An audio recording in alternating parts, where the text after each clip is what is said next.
دادا آسان الفاظ میں کربلا کی سٹوری ہے کیا؟ بیٹا عام الفاظ میں بتاؤں تو امام علی مقام نے یہ دیکھا کہ یہ جو شخص حکمران بن کر بیٹھا ہے وہ اس گدی کے لائق نہیں ہے، میرٹ پر نہیں ہے، تو انہوں نے آزادی رائے کا اظہار استعمال کرتے ہوئے لوگوں کو بتانا شروع کیا۔ لیکن حکمران نے یہ دیکھا کہ چونکہ امام علی مقام بہت انفلوئنشل ہیں تو ہو سکتا ہے کل کو میری گدی کو خطرہ ہو جائے، کوئی بغاوت ہو جائے، تو اس نے امام کو دو آپشنز دی کہ یا تو میری بیعت کر لیں یا پھر موت کو تسلیم کر لیں۔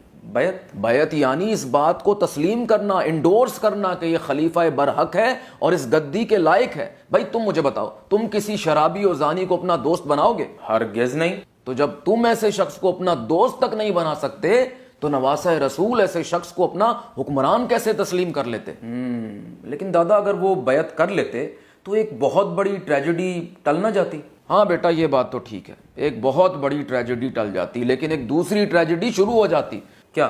قیامت تک کا مسلمان یہ کہتا پھرتا کہ جب نواسہ رسول نے ظالم حکمران کے آگے گھٹنے ٹیک دیے تو پھر ہم کیوں ظالم و جابر حکمران کے آگے کلمہ حق کہیں؟ تو امام علی مقام نے اس ایکسکیوز کا دروازہ ہمیشہ ہمیشہ کے لیے بند کر دیا، اور آنے والے حکمرانوں کے لیے بھی ایک رستہ بند کر دیا کہ کل کو کوئی حکمران یہ نہ کہہ سکے کہ چونکہ میں اس گدی پر بیٹھا ہوں، جیسے تیسے بیٹھا ہوں، اب یہ مجھے خدا نے عطا کر دی ہے، لہٰذا اس کو بچانے کے لیے میں جو مرضی کرتا پھروں۔ دادا بہت سے لوگ یہ کہتے ہیں کہ اگر اللہ چاہے تو یزید کو معاف کر سکتا ہے۔ بیٹا اللہ چاہے تو وہ ہٹلر کو بھی معاف کر سکتا ہے، فرعون کو بھی معاف کر سکتا ہے، لیکن اس نے یہ طے کر رکھا ہے کہ حقوق اللہ تو میں معاف کر دوں گا، لیکن حقوق العباد میں تب تک معاف نہیں کروں گا جب تک وہ بندہ خود معاف نہیں کرے گا جس پر ظلم ہوا ہے۔ اور دادا بہت سے لوگ تو یہ بھی کہتے ہیں کہ یزید کو امام کے قتل کے بارے میں پتہ ہی نہیں تھا۔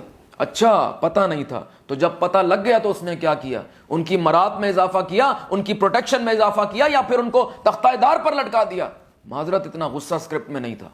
لیکن دادا یہ جو ہر سال ہم ایک ہی سٹوری کربلا کی بار بار سنتے ہیں، اس کی سگنیفیکنس کیا ہے؟ کہانیاں بیٹا، کہانیوں کی بڑی سگنیفیکنس ہے۔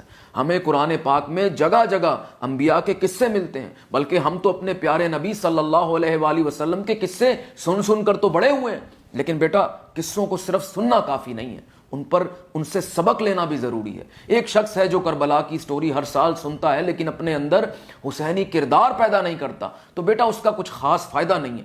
لیکن دوسری طرف اگر ایک قوم ہے جو نہ صرف کربلا کو سنتی ہے، اس کی سٹوری سنتی ہے، بلکہ اس کو اپنی سٹیٹ پالیسی بنا لیتی ہے، تو پھر تم دیکھو گے کہ وقت کے یزید کے سامنے 56 ممالک کونے میں اکیلے خاموش نظر آئیں گے اور ایک تنہا ملک ان کے سامنے تمہیں ڈٹا ہوا نظر آئے گا۔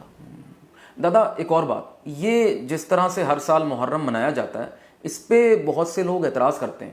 دیکھو بیٹا ہر کسی کو اختلاف کا رائٹ ہے، کربلا کی سٹوری سنانے میں کوئی مسئلہ نہیں ہے، لیکن کس طرح سے سنائی جا رہی ہے اس میں اختلاف ہو سکتا ہے، ڈیبیٹ ہو سکتی ہے، لیکن تہذیب کے دائرے میں۔ یہ نہیں کہ تو کافر، تو مشرک، تو دین سے خارج، نہیں، شائستگی سے۔ اگر ہم صرف دو چیزوں پر فوکس کریں، ایک وہ آیت کہ اللہ کی رسی کو مضبوطی سے تھام لو اور تفرقے میں نہ پڑو، یعنی کیا مطلب؟ اپنی زندگی سے ہر وہ چیز مائنس کر دو جو ڈویژن کا باعث بنتی، اور نمبر دو وہ حدیث کہ تم میں سے بہترین وہ ہے جس کا اخلاق اچھا ہے۔ یعنی جب اختلاف کریں تو تہذیب کے ساتھ، شائستگی کے ساتھ، اور بیٹا کبھی بھی کسی کے مقدسات کی توہین نہیں کرنی، تو انشاءاللہ یہ مسئلے حل ہو سکتے ہیں۔